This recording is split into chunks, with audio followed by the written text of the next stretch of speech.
आमिर, आपका सुबह सवेरे में एक बार फिर से स्वागत है। शुक्रिया।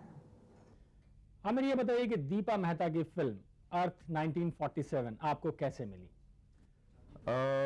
सबसे पहले जब मुझे ऑफ़र की गई थी तो उस वक्त मैं 2-3 फिल्में और कर रहा था, तो मेरे पास वक्त नहीं था एक और फिल्म करने का। और उस वक्त दीपा से मैंने ये कहा, एंड आफ्टर दैट, तो उस वक्त मैं फिल्म नहीं कर रहा था जब मैंने कहा कि मेरे पास वक्त नहीं है। So she obviously went to other actors and proceeded with the film, but for some reason or the other her schedule kept getting pushed ahead, and finally almost 9 months or a year later Jammu ji contacted me and said वो film वो role अभी भी cast नहीं हुआ है और दीपा जी ने कहा एक दफ़ा और आपसे पूछें। तो तब तक मेरी वो फिल्में भी काफ़ी बन गई थी और जम्मू जी ने बताया कि इस फिल्म में 15 दिन का काम है एक्चुअली, तो आपके सिर्फ 15 दिन चाहिए। सो 15 days I had free, 3 months down the line, and then I read the script. I liked the script very much, and I had seen Fire, which I liked very much. So that's how I did the film. Aamir, क्या इस film में आप खलनायक बने हैं? आपका role कुछ negative है? बिल्कुल नेगेटिव तो नहीं कह सकते। आमतौर पे जो हमारी फिल्में बनती हैं उसमें जो विलन कैरेक्टर होता है इस तरह का नहीं है। एक आम इंसान है जो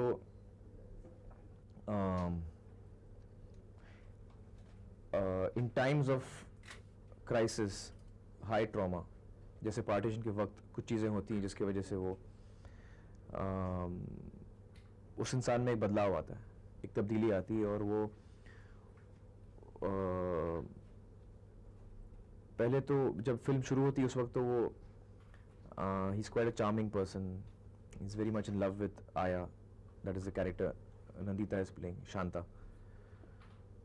और फिल्म में कुछ हादसा होता है जिसकी वजह से उसमें एक तब्दीली आती है और उसका सोचने का अंदाज बदल जाता है।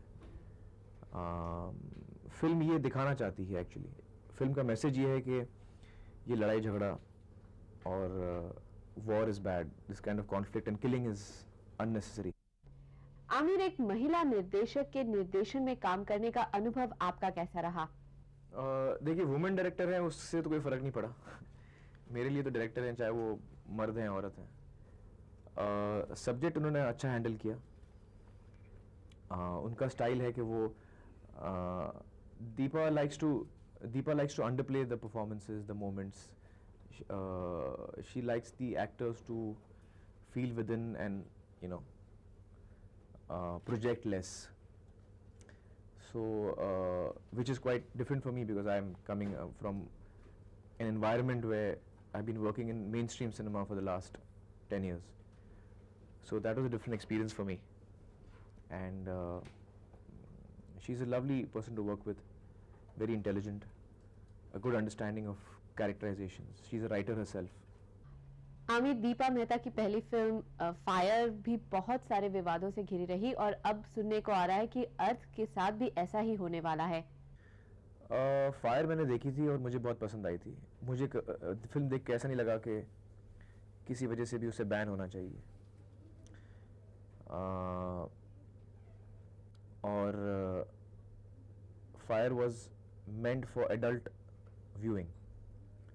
फायर को ए सर्टिफिकेट दिया गया था। So I think if it's an A certificate film there is no problem.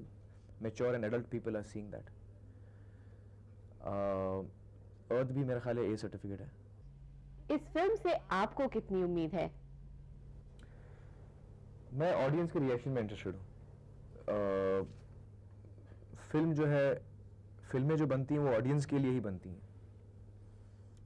और ऑडियंस को अगर फिल्म पसंद आए, that is what I'm looking for.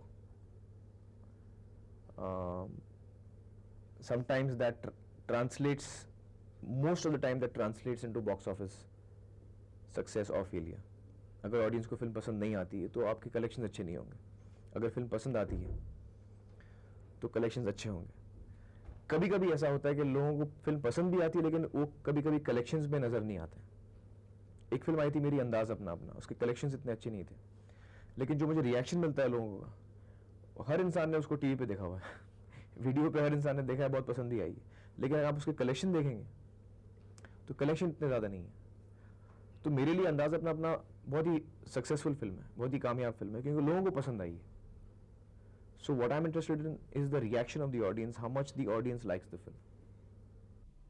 आज आप बहुत बड़े स्टार हैं, आप कामयाब हो चुके हैं, तो आप क्या मानते हैं आप इस कामयाबी का श्रेय किसे देंगे?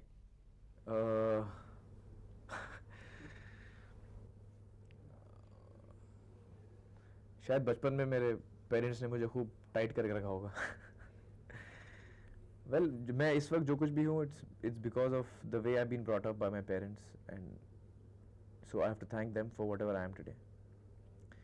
As a child, you know, when you are growing as a child, उस वक्त आप क्या सीखते हैं, आगे जाके आप वही बनते हैं। तो बचपन में आपका इंटरेक्शन ज़्यादातर पेरेंट्स के साथ होता है, आपके दोस्तों के साथ होता है, रिश्तेदार, स्कूल में टीचर्स के साथ। तो उस वक्त जो कुछ आप सीखते हैं, उस वक्त आपका माइंड फॉर्म होता है, आपका नेचर फॉर्म होता है। तो whatever I am today is because of the influences, you know, in my growing years. Aamir Khan साहब, सुबह सवेरे हमसे बातचीत करने के लिए आपका बहुत बहुत शुक्रिया। Thank you.